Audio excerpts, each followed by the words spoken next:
Ma'am ma'am patient வந்து 5 month ப்ரெக்னெண்ட்டாக இருக்காங்க மேம். ஆனால் இப்போ அப்டாமன் பெயின் இருக்குன்னு சொல்கிறாங்க மேம். எவ்வளோ நாளா பெயின் இருக்குடா? 1 days மேம். எந்த சைடுல இருக்கு? ரைட் சைட்லயா, லெஃப்ட் சைட்லயா, இல்ல சென்டர்லயா?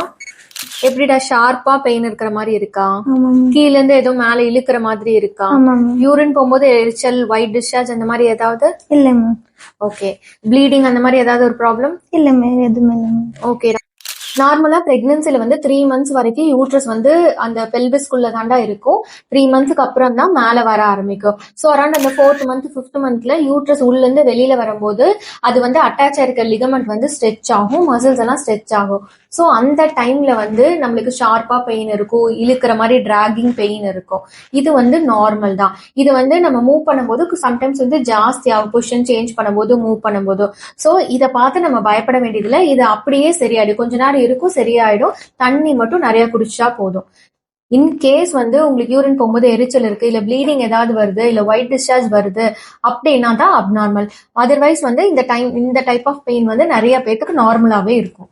Okay ma'am.